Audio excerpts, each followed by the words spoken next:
आज मैं आपके लिए लेकर आई हूँ एक ऐसी यूनिक रेसिपी जो इससे पहले आपने कभी नहीं बनाई होगी।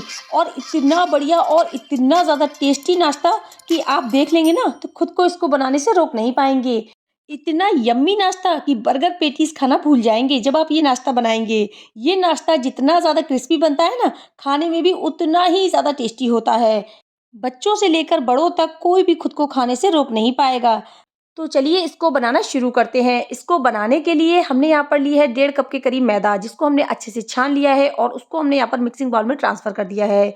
और इसमें अब जाएगा 1 छोटा चम्मच के करीब नमक। नमक को भी हम इसमें डाल देंगे और इसमें अब जाएगा 4 टेबल स्पून के करीब ऑयल। आप चाहें तो इसकी जगह घी का भी इस्तेमाल कर सकते हैं। ऑयल को भी हम इसमें डाल देंगे और इसमें हम डालेंगे 1 छोटा चम्मच के करीब अजवाइन। अजवाइन को यहाँ पर हमने हाथों से अच्छे से क्रश करके डालना है, इससे इसका जो टेस्ट है वो बहुत ही बढ़िया आता है। तो अजवाइन को भी हमने इसमें डाल दिया है और इसको यहाँ पर हम हाथों से अच्छे से मिक्स कर लेंगे।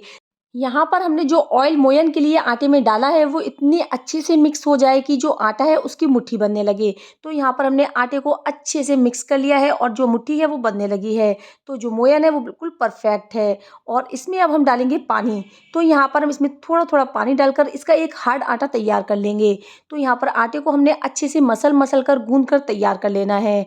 जैसे हम घर में नॉर्मल आटा गूंथते हैं रोटी चपाती के लिए, उससे हमें थोड़ा हार्ड आटा गूंथकर तैयार करना है। तो यहाँ पर हम आटे को अच्छे से मिक्स कर लेंगे और जैसे ही आटा सब इकट्ठा होने लगेगा वैसे ही हम इसको अच्छे से मसल कर गूंथ कर तैयार कर लेंगे।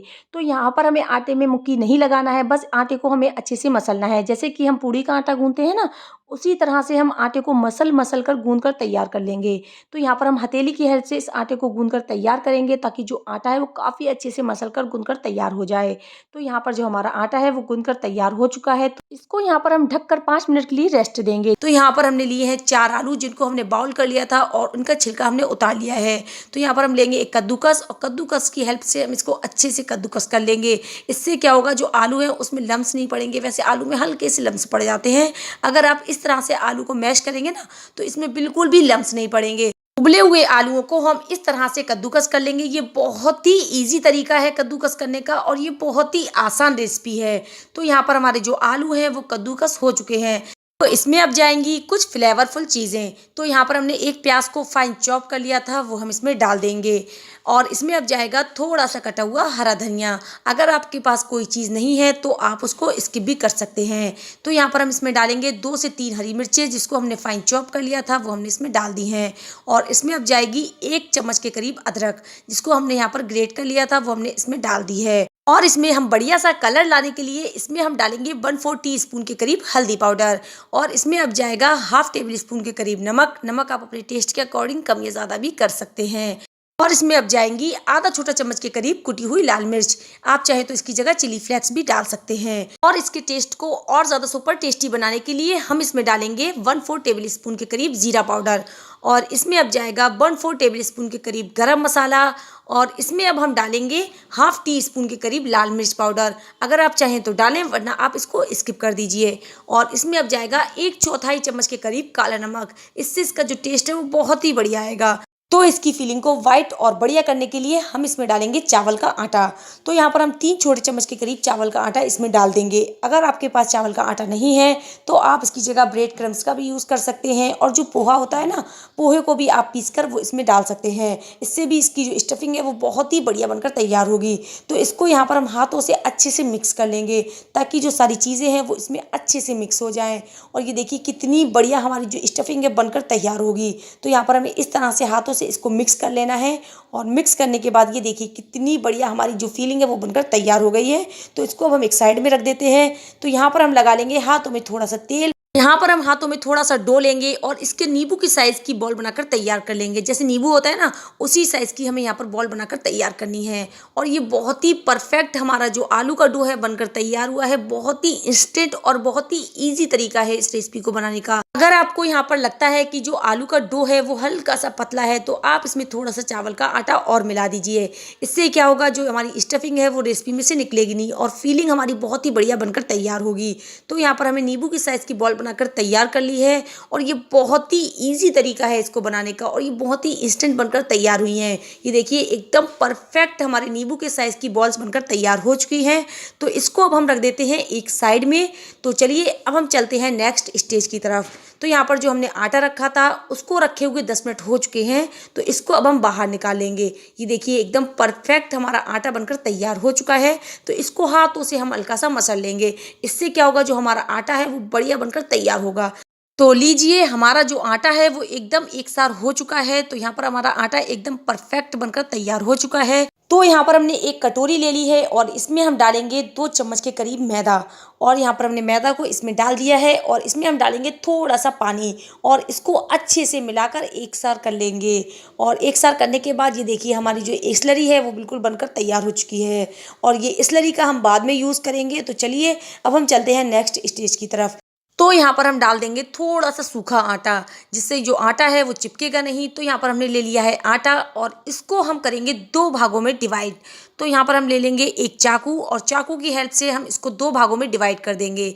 तो लीजिए जो आटा है वो हमारा आधा आधा डिवाइड हो चुका है। तो यहाँ पर हम एक जो हमने आटे का भाग था वो हम ले लेंगे और इसकी इस तरह से हम लोई बना लेंगे। और ये देखिए बहुत ही आसान तरीका है।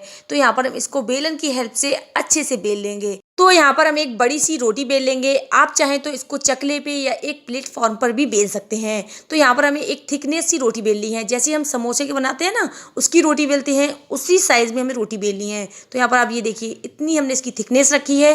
तो यहाँ पर हमने ले लिया है एक टिफिन। आप चाहें तो कोई छोटी कटोरी भी ले सकती हैं। इससे क्या होगा, जो हमारी जल्दी से जो पूड़ी है वो बनकर तैयार हो जाएंगी और आपको ज़्यादा टाइम भी नहीं लगेगा। तो यहाँ पर हम इसकी हेल्प से इसमें से पूड़ी काट लेंगे। आप चाहें तो और ज़्यादा बड़ी रोटी बना सकते हैं, उससे 5-6 पूड़ी निकल जाएंगी। तो यहाँ पर हमने जो पूड़ी है वो इस तरह से 3 पूड़ी निकाल कर तैयार कर ली हैं। तो यहाँ पर हम जो पूड़ियाँ हैं वो सारी पूड़ियाँ इसी तरह से बनाकर तैयार कर लेंगे। तो यहाँ पर बहुत ही सिंपल तरीका है। हमने ले ली है एक पूड़ी और चाकू की हेल्प से हम सेंटर में हल्का सा कट लगा लेंगे। आपको ज़्यादा कट नहीं लगाना है। तो यहाँ पर हम इस तरह से इस सेंटर में भी कट लगा लेंगे और यहाँ पर हम इस सेंटर में भी कट लगा लेंगे। यानी कि आपको चारों तरफ से हल्का हल्का सा कट लगाना है, ज़्यादा कट नहीं लगाना है। यहाँ पर हम क्या करेंगे, यहाँ पर जो हमने स्लरी बनाकर तैयार की थी ना उसको हम यहाँ पर साइडों से लगा लेंगे। इससे क्या होगा, जो हमारा रोल है वो बिल्कुल भी छूटेगा नहीं। तो आपको यहाँ पर चारों साइड से अच्छे से इसमें लगा लेना है और ये बहुत ही सिंपल बनकर तैयार होते हैं। ये देखिए हमने चारों साइड से इसको लगाना है ताकि ये बिल्कुल भी ना छूटे। ये देखिए इस तरह से हमने चारों साइड में इसको लगा लिया है और ये देखिए बहुत ही ईजी तरीका है। तो यहाँ पर अब हम क्या करेंगे, जो हमने बॉल्स बनाकर तैयार की थी ना नींबू के साइज़ की, उसको यहाँ पर हमें सेंटर में रखना है। ये देखिए हमने इसको सेंटर में रख लिया है और अब हम इसका एक पार्ट उठाएंगे। ये देखिए इस तरह से हमें एक पार्ट को उठाना है और इसमें इस तरह से चिपका देना है। ये देखिए बहुत ही सिंपल और बहुत ही बढ़िया तरीका है और ये बहुत ही आसानी से चिपक जाता है। तो यहाँ पर हम इस तरीके से एक और इसका पार्ट उठाएंगे, उसको भी हम इसके ऊपर इस तरह से चिपका देंगे। ये बहुत ही आसानी से चिपक जाते हैं। तो यहाँ पर हमें इसका एक और पार्ट उठाना है, उसको भी हम इस तरह से इसमें चिपका देंगे। एकदम हमारा परफेक्ट रैप बिल्कुल चिपक चुका है। अब हम इसका चौथा भाग उठाएंगे और इसको इस तरह से इसमें चिपका देंगे। और ये लीजिए हमारे बिल्कुल तैयार हो चुके हैं रोज समोसा रोल अप और बिल्कुल परफेक्ट एकदम बनकर तैयार हुए हैं। आप इसको बहुत ही इजी तरीके से बना सकते हैं।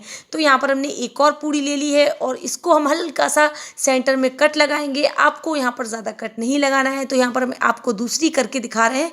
आपको इस तरह से इसमें तीसरी जगह भी कट लगानी है और चौथी जगह भी हम इसमें कट लगा लेंगे। यहाँ पर हमने पूड़ी में चारों साइड से हल्के हल्के से कट लगा लिए हैं और इसमें अब हम लगाएंगे स्लरी। यहाँ पर आपको चारों साइड से इस तरीके से, इस साइड से भी आपको स्लरी लगानी है ताकि जो हमारे रोल अप समोसे हैं वो काफ़ी अच्छे से चिपक जाएं। तो लीजिए हमने जो स्लरी है वो इस तरह से लगाकर तैयार कर ली है और इसके सेंटर में अब हम रखेंगे एक बॉल जो हमने नींबू के साइज़ की बनाकर तैयार की है और इसका हम पार्ट 1 उठाएंगे और इसको इस तरह से इसमें रैप कर देंगे। ये देखिए कितना ईजी तरीका है। ये लीजिए हमने इसका दूसरा पार्ट उठाया है, उसको भी हमने इसके ऊपर रैप कर दिया है और इसी तरह से हमने इसका तीसरा पार्ट उठाकर इसके ऊपर रैप कर दिया है और इसी तरह से हमने इसका चौथा पार्ट इसके ऊपर रैप कर दिया है। तो लीजिए, एकदम परफेक्ट हमारा रोज़ रोल अप समोसा बनकर तैयार हो चुका है। तो यहाँ पर हमने देखिए इस तरह से रोज़ रोल अप समोसा बनाकर तैयार कर लिए हैं।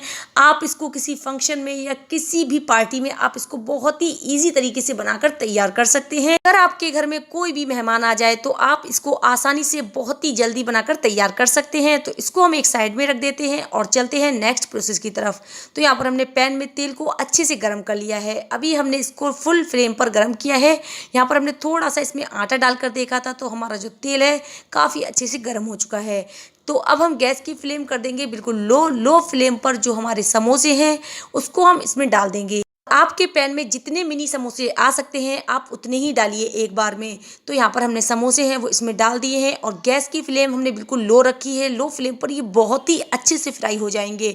तो इसको हमने यहाँ पर पलट दिया है। इसको हम उलट पलट कर अच्छे से फ्राई कर लेंगे। और यहाँ पर आपको इस बात का बहुत ही अच्छे से ध्यान रखना है कि कभी भी आप कोई चीज़ फ्राई करें तो आपको बिल्कुल फ्लेम को लो रखना है। किसी भी चीज़ को डालने से पहले ऑयल को फुल फ्लेम पर अच्छे से गर्म कर लीजिए और जब कोई भी चीज़ उसमें डालें तो उसके बाद फ्लेम को बिल्कुल लो रखें, जिससे जो हमारी चीज़ है वो अच्छे से अंदर से पक जाए। तो यहाँ पर हमारे जो मिनी समोसे हैं बहुत ही अच्छे से अंदर से फ्राई हो चुके हैं। तो इनको अब हम एक एक करके हमने बाहर निकाल लिया है। तो लीजिए, जो हमारे मिनी समोसे हैं एकदम अच्छे से फ्राई हो चुके हैं।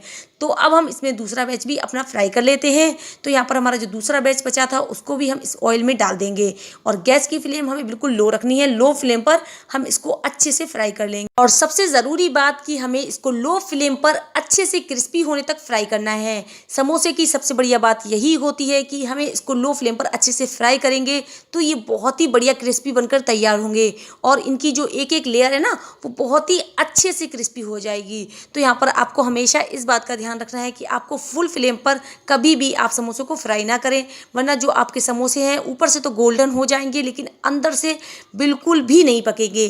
तो यहाँ पर हम इसको उलटते पलटते हुए अच्छे से फ्राई कर लेंगे। तो यहाँ पर हमारे मिनी समोसे हैं वो काफ़ी अच्छे से फ्राई हो चुके हैं। तो इनको अब हम एक एक करके बाहर निकाल लेंगे। तो यहाँ पर आप देख सकते हैं कि इनका कलर कितना बढ़िया आया है ना। तो इसी तरह से जो सारे समोसे हैं उनको अब हम बाहर निकाल लेते हैं। और लीजिए, हमारे मिनी समोसे बनकर एकदम तैयार हो चुके हैं। और ये लीजिए, हमारे यूनिक स्टाइल के झटपट बनने वाले super tasty, super crispy, super yummy rose samosa roll up. आप देख सकते हैं इसकी लेयर्स बिल्कुल भी फटे नहीं हैं और कितने ज़्यादा क्रिस्पी लग रहे हैं ना। देखकर ही आ रहा है ना मुंह में पानी। जब आप इसे टोमेटो केचप के साथ सर्व करेंगे ना तो यकीन मानिए एक बार में ही पूरी प्लेट चट कर जाएंगे। ऐसे समोसों की रेसिपी है, मज़ेदार। एक एक लेयर आप देख सकते हैं बिल्कुल भी ऑयल ऑब्जर्व नहीं किया है। अगर आपको आज की हमारी वीडियो अच्छी लग रही है तो प्लीज़ मुझे सपोर्ट करने के लिए मेरे चैनल जायका अपने किचन को सब्सक्राइब ज़रूर कीजिएगा और बेल आइकन को प्रेस ज़रूर करें, जिससे आपको हमारे आने वाली हर वीडियो का नोटिफिकेशन सबसे पहले मिल जाए। मिलते हैं नेक्स्ट वीडियो में, जब तक के लिए अल्लाह हाफिज़।